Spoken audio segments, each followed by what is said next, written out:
क्या आपने कभी सोचा है कि जिस युग में हम जी रहे हैं उसे कलयुग क्यों कहते हैं? हम अक्सर सुनते हैं, आज का जमाना खराब है, या यह कलयुग है, यहाँ कुछ अच्छा नहीं होता। यह एक आम धारणा है कि कलयुग पाप, अधर्म और पतन का युग है। यहाँ चारों तरफ बुराई का बोलबाला है और अच्छाई का कोई मोल नहीं। लेकिन क्या यह सिर्फ एक नकारात्मक दृष्टिकोण है? क्या इसके पीछे कोई गहरा रहस्य छिपा है जिसे हम समझ नहीं पाए हैं? हम कलयुग के बारे में उन अनसुनी और महत्वपूर्ण बातों पर प्रकाश डालेंगे जो शायद हमारी सोच को बदल दें। यह केवल एक युग नहीं, एक अवसर भी हो सकता है। कलयुग का आगमन कोई अचानक हुई घटना नहीं थी। इसका एक निश्चित समय था जो महाभारत के युद्ध के ठीक बाद शुरू हुआ। भगवान कृष्ण के इस लोक से विदा लेने के साथ ही कलयुग का प्रभाव धीरे धीरे बढ़ने लगा। उनकी उपस्थिति तक कलयुग प्रवेश नहीं कर पाया था। भागवत पुराण हमें एक गहरा रहस्य बताता है।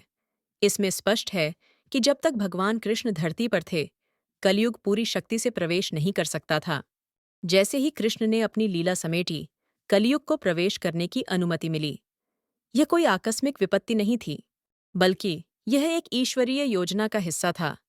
कलयुग को स्वयं ईश्वर की अनुमति से इस धरा पर आना पड़ा था। यह सोचिए, क्या ईश्वर की कोई भी योजना केवल नकारात्मक हो सकती है? अवश्य ही इसमें कोई गहरा उद्देश्य छिपा होगा। हमारे शास्त्रों में धर्म के 4 प्रमुख युगों का वर्णन है: सतयुग, त्रेतायुग, द्वापर और कलयुग। हर युग में धर्म के चरण अलग अलग होते हैं। सतयुग में धर्म अपने 4 चरणों पर खड़ा होता है, पूर्ण रूप से सशक्त और प्रभावी होता है। त्रेतायुग में यह 3 चरणों पर टिकता है। द्वापर युग में धर्म के केवल 2 चरण शेष रह जाते हैं और उसकी शक्ति कुछ कम हो जाती है। और फिर आता है कलयुग। इस युग में धर्म अपने अंतिम एक सहारे पर खड़ा है, अत्यंत क्षीण अवस्था में। कलयुग की कुछ नकारात्मक प्रवृत्तियां स्पष्ट रूप से दिखाई देती हैं। यहाँ सत्य बोलना कई बार मूर्खता माना जाता है। लोग सत्य बोलने वाले को ही परेशान करते हैं, जबकि झूठ बोलने वाले को चतुर समझा जाता है। रिश्तों का आधार प्रेम नहीं, बल्कि स्वार्थ बन जाता है। ज्ञान का आदान प्रदान भी एक व्यवसाय बन जाता है, जहाँ हर चीज का मोल चुकाना पड़ता है। भक्ति भी दिखावे और पाखंड में बदल जाती है। मंदिरों में भीड़ तो होती है, लेकिन मन में प्रभु का वास कम ही होता है। ये सब कलयुग की गहरी नकारात्मकता को दर्शाता है। लेकिन क्या यह कलयुग की पूरी सच्चाई है? क्या कलयुग केवल बुराइयों और पतन का युग है? बिल्कुल नहीं। शास्त्रों में कलयुग की एक ऐसी छिपी हुई सच्चाई बताई गई है जो इसे सभी युगों से श्रेष्ठ बनाती है। ये मोक्ष प्राप्ति का सबसे सुगम मार्ग है। सोचिए, सतयुग में मोक्ष प्राप्त करने के लिए हजारों वर्षों की कठिन तपस्या करनी पड़ती थी। लोग हिमालय में जाकर कठोर साधना करते थे। त्रेता युग में मोक्ष प्राप्ति के लिए विशाल यज्ञों का आयोजन करना पड़ता था, जिसमें बहुत धन और समय लगता था।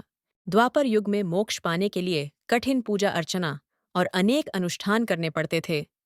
यह भी अत्यंत श्रमसाध्य था। लेकिन कलयुग में, शास्त्रों में कहा गया है कि कलयुग में सिर्फ नाम स्मरण से मोक्ष की प्राप्ति हो जाती है। ईश्वर के नाम का जाप करना, उनके गुणों का कीर्तन करना ही पर्याप्त है। ये कितना आसान और सुलभ है। इसलिए हम कह सकते हैं कि कलयुग मोक्ष पाने का सबसे आसान और श्रेष्ठ युग है। यह हमें एक अद्भुत अवसर देता है। शास्त्रीय प्रमाण भी इस बात की पुष्टि करते हैं। कलौ केशव कीर्तनाथ, अर्थात कलयुग में सिर्फ भगवान केशव, कृष्ण का कीर्तन ही पर्याप्त है। यह श्लोक हमें बताता है कि अन्य युगों में जो फल वर्षों की तपस्या से मिलता था, वह कलयुग में मात्र ईश्वर के नाम स्मरण से प्राप्त हो जाता है। ये कितनी बड़ी कृपा है! एक बार नारद मुनि ने कलि पुरुष से भेंट की। कलि पुरुष ने उन्हें अपनी शक्ति का बखान किया, लेकिन नारद जी ने उसे एक महत्वपूर्ण बात बताई। नारद जी ने कहा, हे कलि पुरुष, तुम सर्वव्यापी हो सकते हो, पर जहाँ सच्ची भक्ति होती है, वहाँ तुम्हारा कोई अधिकार नहीं चलता। कलि पुरुष यह सुनकर भयभीत हो गया। इस संवाद से पता चलता है कि कलियुग की अपनी सीमाएं हैं। यह हर जगह अपना प्रभाव नहीं डाल सकता। राजा परीक्षित ने कलि को पृथ्वी पर रहने के लिए 5 स्थान दिए थे, जहां कलियुग अपनी पूर्ण शक्ति में होता है। पहला स्थान जुआ है, जहां लोग लालच और अनैतिकता में डूब जाते हैं। दूसरा नशा है, जो विवेक को हर लेता है।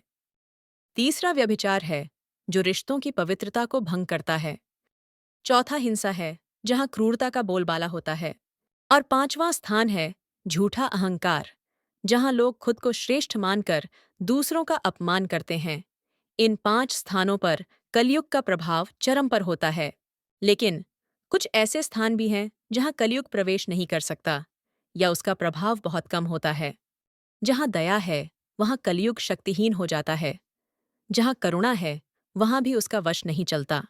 और सबसे महत्वपूर्ण, जहाँ ईश्वर का नाम स्मरण होता है, जहाँ कीर्तन और भक्ति होती है, वहाँ कलयुग का प्रवेश असंभव है। इसलिए हम देख सकते हैं कि कलयुग की शक्तियाँ सीमित हैं और हम स्वयं चुन सकते हैं कि हम उसके प्रभाव में रहना चाहते हैं या नहीं।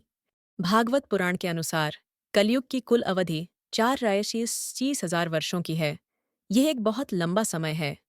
वर्तमान में हम कलयुग के प्रारंभिक चरण में ही हैं। अभी इसका बहुत बड़ा हिस्सा शेष है। इसका अर्थ है कि हमारे पास अभी भी बहुत समय है अपनी आध्यात्मिक उन्नति करने और दूसरों को प्रेरित करने का। कलयुग का अंत कब होगा? जब धर्म लगभग समाप्त हो जाएगा और मानवता अपने चरम पतन पर होगी, तब इसका अंत निकट आएगा।